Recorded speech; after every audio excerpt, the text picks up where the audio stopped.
Let's spike crime की कहानी।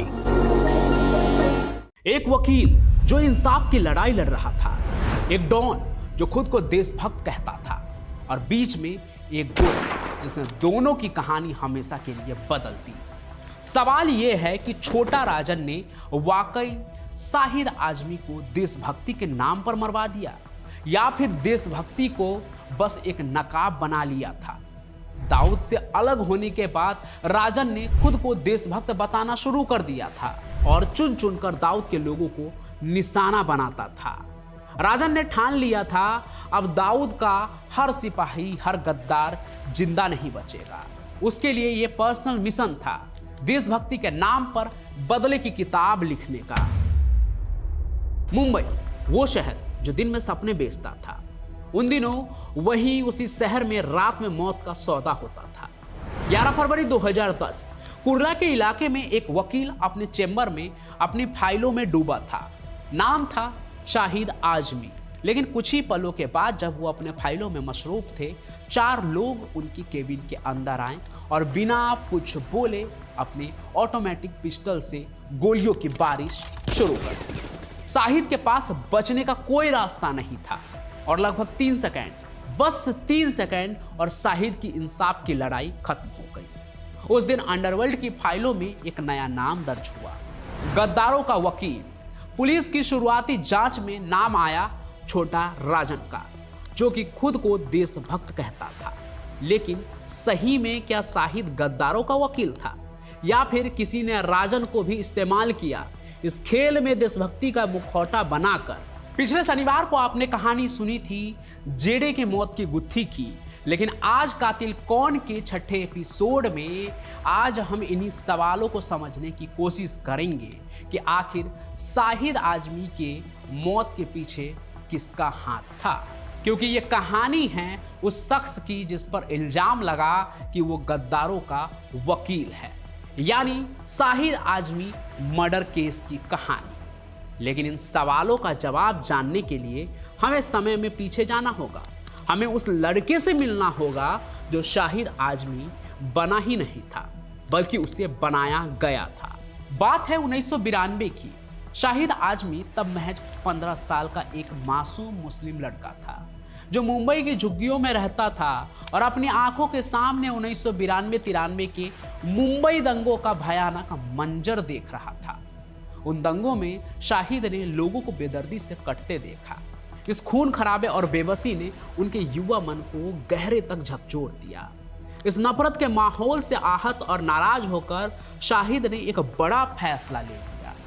वो मुंबई छोड़कर कश्मीर चले गए, जहां उन्होंने उग्रवादियों का साथ पकड़ा। शायद ये उस गुस्से और निराशा का नतीजा था जो शाहिद ने अपने शहर में महसूस किया था। लेकिन ये रास्ता भी उनके लिए लंबा नहीं था। जल्द ही वो वहां से वापस अपने परिवार के पास मुंबई लौट आए। शायद उन्हें एहसास हो गया था कि हिंसा किसी समस्या का हल नहीं है, और शायद उनका मन शांति की तलाश में था। लेकिन उनकी तकदीर को कुछ और ही मंजूर था। मुंबई लौटने पर उन्हें एक राजनीतिक नेता की हत्या की साजिश में फर्जी तरीके से फंसा दिया गया। एक बार फिर सिस्टम ने उन्हें गुनहगार मान लिया। शाहिद को गिरफ्तार किया गया, उन पर मुकदमा चला और उन्हें दोषी ठहराया गया। अपनी किशोरावस्था का बाकी बचा हुआ हिस्सा उन्होंने देश की सबसे कठिन जेल में से एक तिहाड़ जेल में बिताया, यानी कि देश की राजधानी दिल्ली में। हालांकि सुप्रीम कोर्ट में अपील करने के बाद उन्हें बरी कर दिया गया। बाद में अदालत ने भी माना कि वो निर्दोष थे। उन्हें आज़ादी तो मिली, पर उनकी जवानी के कीमती साल जेल की 4 दीवारी में गुजर चुके थे। तो शाहिद को जब जेल में डाल दिया गया तो उसने वहां जुल्म देखा, डर देखा, और सबसे बड़ी बात, उसने इंसाफ की बेबसी देखी। उन्हें महसूस हुआ कि सच और झूठ के बीच की लाइन कितनी पतली होती है। जेल में रहते हुए शाहिद ने एक बड़ा फैसला लिया। उसने सोचा कि अगर सिस्टम उसे तोड़ना चाह रहा है तो वो इसी सिस्टम का इस्तेमाल करके खुद को और अपने जैसे हजारों लोगों को बचाने का काम करेंगे। जेल की 4 दीवारी के बीच ही उसने पढ़ाई शुरू की। उन्होंने लॉ की किताबें मांगी और कानूनी दावपेच को समझने की कोशिश की। जो दुनिया उसे क्रिमिनल समझती थी, अब वो उसी दुनिया में एक वकील बनने जा रहे थे। जेल से बाहर आने के बाद शाहिद ने बाकायदा वकालत की पढ़ाई पूरी की। वो अब कोई 15 साल का डरा हुआ बच्चा नहीं था, बल्कि कानूनी जानकारी से लैस एक युवा वकील बन चुके थे जिसके सीने में इंसाफ की आग जल रही थी। उन्होंने अपनी करियर की शुरुआत ही की उन मामलों से जो लगभग नामुमकिन माने जाते थे। उसने उन लोगों के केस लिए जिन्हें 93 के ब्लास्ट, अक्षरधाम हमले या मुंबई ट्रेन धमाकों से जोड़कर फंसाया गया था। इन केसों में फीस लगभग 9 के बराबर होती थी, लेकिन शाहिद का इरादा पैसा कमाना नहीं था। उनका लक्ष्य उन लोगों को बचाना था जो कभी खुद उसकी तरह सिर्फ एक शक की वजह से जेल में सड़ रहे थे। और फिर अपने 7 साल के छोटे से करियर में शाहिद आजमी ने 17 ऐसे लोगों को बचाया जिन्हें आतंकवाद के झूठे आरोपों में फंसाया गया था, या फिर गलती से वो शक के दायरे में आ गए थे। और अंधेरे में गुम होती 17 जिंदगियां शाहिद ने वापस से रोशनी के सामने लाकर खड़ा कर दिया था। आगे 2008 में मुंबई में सबसे बड़ा आतंकी हमला हुआ, जिसे हम 26/11 के नाम से जानते हैं, यानी वो नवंबर का ही महीना था। अभी भी नवंबर का महीना चल रहा है। साल 2008 में भी वो नवंबर का ही महीना था, तारीख थी 26, जिसे मुंबई कर ही क्या पूरा देश नहीं भूल सकता, क्योंकि पाकिस्तान से दरिया के रास्ते आए 10 दानवों ने निर्ममता की सारी हदें पार कर दी थी, जिससे पूरा देश कांप गया था। इस हमले के बाद पूरे देश में गुस्सा था और हर कोई चाहता था कि दोषियों को तुरंत सजा मिले, उन्हें फांसी मिले, उन्हें उनके किए की जो भी सबसे खतरनाक सजा हो सकती है वो मिले। इस केस में एक आरोपी का नाम सामने आया, फहीम अंसारी। पुलिस का दावा था कि फहीम अंसारी उन मैप्स को बनाने में शामिल था जिसका इस्तेमाल पाकिस्तानी आतंकियों ने मुंबई में हमले के वक्त किया था। फहीम अंसारी को भी कोई वकील नहीं मिल रहा था क्योंकि पूरा देश उसके खिलाफ था, लेकिन शाहिद आजमी ने एक बार फिर हिम्मत दिखाई और तय किया कि वो फहीम का केस लड़ेंगे। शाहिद का लॉजिक साफ था, अदालत में ये साबित होना चाहिए कि क्या कोई व्यक्ति दोषी है या नहीं। सिर्फ शक या माहौल के दबाव में आकर किसी को सजा नहीं दी जा सकती है, ये साबित करना होगा कि वो असली गुनाहगार है या नहीं। उसने कोर्ट मजबूती से दलील दी, फहीम अंसारी को पाकिस्तानी आतंकी संगठन से जोड़ा जा रहा है, लेकिन सबूतों की कमी है। उसने एजेंसियों के दावों पर सवाल उठाए। शाहिद जानता था कि इस केस को लड़ना कितना बड़ा खतरा है। लोग उसे गद्दार कह रहे थे, उसकी जान को खतरा था, लेकिन वो पीछे हटने वाले नहीं थे। उसका मकसद सिर्फ सच्चाई को बाहर लाना था। अंत में कोर्ट ने फहीम अंसारी को बरी कर दिया। ये शाहिद अंसारी की सबसे बड़ी कानूनी जीत थी, जिसने साबित कर दिया कि सिस्टम में अब भी इंसाफ जिंदा है। लेकिन इसी जीत ने एक नया और ज्यादा खतरनाक सवाल खड़ा किया, क्या फहीम अंसारी वाकई निर्दोष था या सिर्फ सबूतों के अभाव में छूट गया? क्या शाहिद का काम सिर्फ सबूतों को देखना था और सबूतों ने फहीम की बेगुनाही साबित की? मतलब एक ऐसी भावना भी पनपने लगी, अगर किसी दोषी के खिलाफ सबूत नहीं मिला तो क्या वो निर्दोष हो गया? अब कानून के नज़र में ऐसा ही होता है, सबूत तो चाहिए होता है, लेकिन इस फैसले ने देश के कई ताकतवर लोगों को नाराज कर दिया। खुफिया एजेंसी के कुछ लोग जो फहीम को दोषी मानते थे, अब शाहिद को शक की निगाह से देखने लगे थे। उन्हें लगा कि शाहिद ने उनका काम बिगाड़ दिया है। दूसरी तरफ अंडरवर्ल्ड को भी लगा कि शाहिद ने उनके दुश्मनों को बचाया है, या शायद उसने कुछ ऐसी बातें जान ली है जो बाहर नहीं आनी चाहिए थी। ये सब कुछ एक अनसुलझी पहेली बनने लगी। धीरे धीरे एक ह्यूमन राइट लॉयर अब सिस्टम की नज़र में गद्दारों का साथी बन चुका था। कहते हैं उसके फ़ोन कॉल्स को ट्रैक किया जा रहा था और उस पर लगातार नज़र रखी जा रही थी। शाहिद आजमी को पता था कि मौत का साया उनके ऊपर मंडरा रहा है। उन्हें कई बार धमकी भरे फ़ोन भी आए, लेकिन उन्होंने कभी अपनी लड़ाई रोकी नहीं। वो अपने वसूलों पर अडिग थे। वो अपने ज़िंदगी के आखिरी कुछ महीनों में भी कई बड़े और संवेदनशील मामलों पर काम कर रहे थे। वो जानते थे कि एक दिन उनकी आज़ादी हमेशा हमेशा के लिए दबा दी जाएगी, और फिर वो दिन जल्द ही आया। 11 फरवरी 2010 राजन के गुर्गों ने देशभक्ति के नाम पर एक ऐसे आदमी की हत्या कर दी जो खुद एक देशभक्त था, इंसाफ का देशभक्त, जो चाहता था किसी को सिर्फ शक के आधार पर सजा न हो। शाहिद की हत्या के बाद मुंबई में माहौल तनावपूर्ण हो गया। पुलिस जांच में सामने आया कि शाहिद की हत्या किसी सड़क छाप झगड़े का नतीजा नहीं था, बल्कि एक सोची समझी सुपारी किलिंग थी। पुलिस ने कुछ ही दिनों में 4 लोगों को पकड़ा, देवेंद्र उर्फ जेडी जगताप, पिंटू दागले और विनोद विचारे, जिनके बारे में बताया गया है कि ये भारत नेपाली के गैंग के शूटर थे और इस गैंग के पीछे बताया गया छोटा गैंग का नेटवर्क काम करता है।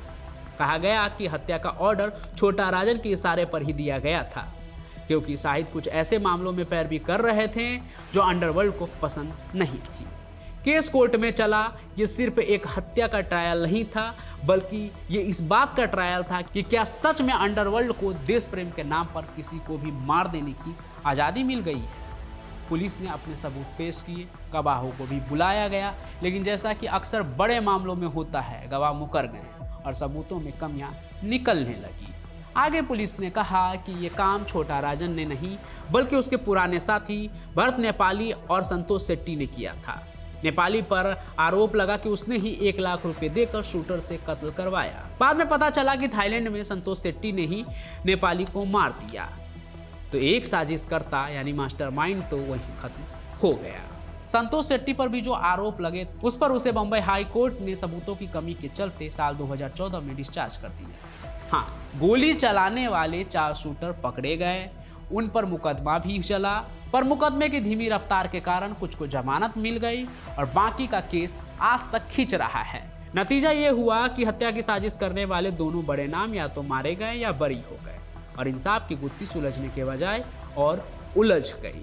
आज तक इस केस में किसी बड़े मास्टरमाइंड को सजा नहीं हुई। जिस भरत नेपाली का नाम सामने आया वो खुद गैंगवार में मारा गया। वहीं छोटा राजन भले ही बाद में दूसरे मामलों में पकड़ा गया और सजा भी हुई, लेकिन शाहिद आजमी का मर्डर केस वो आज भी अधूरा है। वो केस जिसमें एक सच्चाई के लिए लड़ने वाला वकील सिस्टम और गैंगस्टर दोनों के बीच में पिस गया। लेकिन क्या ये सिर्फ अंडरवर्ल्ड का बदला था या इसके पीछे कोई और गहरी साजिश थी? क्योंकि शाहिद आजमी के कत्ल के पीछे सिर्फ छोटा राजन गैंग की ही बात नहीं होती है, बल्कि कुछ एजेंसियां और राजनीतिक हितों पर भी शक जताया जाता था। पहला शक, अंडरवर्ल्ड। राजन सिर्फ एक चेहरा था, कहीं ये दाऊद का पलटवार तो नहीं था जिसने शाहिद को मारकर राजन को फंसाने की दोहरी चाल चली, या राजन ने सच में अपनी देशभक्ति साबित करने के लिए ऐसा किया। ये तो इस पर तो हम लंबे चौड़े डिटेल में बात कर ही चुके हैं। दूसरा शक, एजेंसियां। क्या इसमें सरकारी एजेंसियां शामिल थी जो शाहिद के वजह से बार बार शर्मिंदा हो रही थी? शाहिद ने 17 ऐसे लोगों को आज़ाद कराया जिन्हें एजेंसियों ने बड़ी मुश्किल से गिरफ्तार किया था और उस पर इल्जाम लगाया था, लेकिन शाहिद ने सब गलत साबित करके उन्हें 4 दीवारी से बाहर खुली जिंदगी दी। तीसरा शक, राजनीति। क्या कोई ऐसा राजनीतिक दल या नेता था जिसे शाहिद का काम पसंद नहीं था?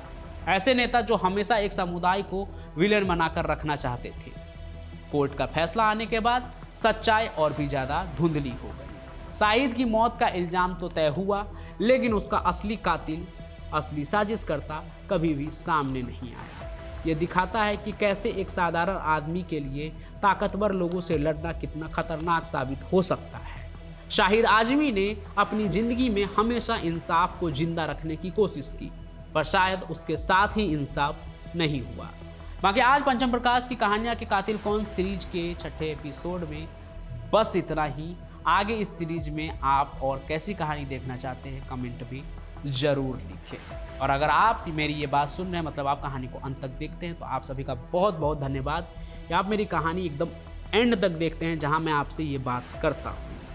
तो आप जहाँ से भी कहानी देख रहे हैं उस जगह का नाम और अपना नाम कमेंट में ज़रूर लिखें, ताकि मुझे पता लग सके कि आप कहाँ से मेरी कहानी देख रहे हैं। और साथ ही साथ अगर आपके मन में कुछ भी है तो आप कमेंट करें जिसका आप जवाब चाहते हैं। किसी न किसी कहानी में मैं आपको उसका जवाब भी ज़रूर दूंगा।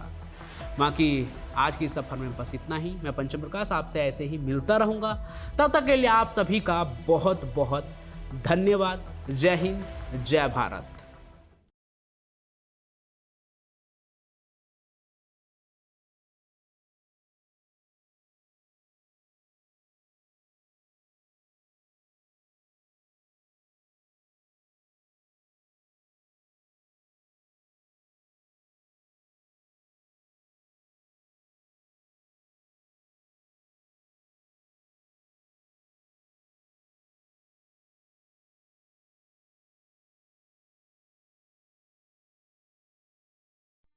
आप सुन रहे थे let's mind more than radio. Follow कीजिए हमें हमारे सोशल मीडिया प्लेटफॉर्म्स पर। It's time for news. It's time for more than radio. Presenting the first radio news app, Let's Mic. Let's Mic, a news-based app on your phone where you get to watch and listen news, talk shows, interviews, radio show podcasts. On Let's Mic, you get all relevant information of TV, print, radio, podcast, and digital. Let's Mic talks about every segment of life.